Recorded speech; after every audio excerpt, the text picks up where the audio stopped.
How to download Starling Bank app.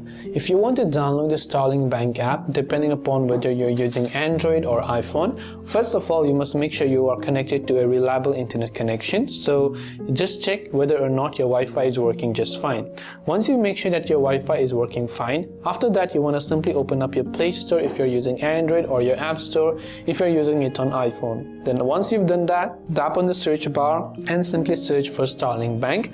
Then once you search for the Starling Bank, this is the app that you will see if it is available in your region. For iPhone users, you'll find the Get button if you have never downloaded it, or the download like icon. For Android users, you'll find the Install button. So you simply have to tap on the install icon right there, and then depending upon the strength of your internet connection, the application will be successfully downloaded on your device.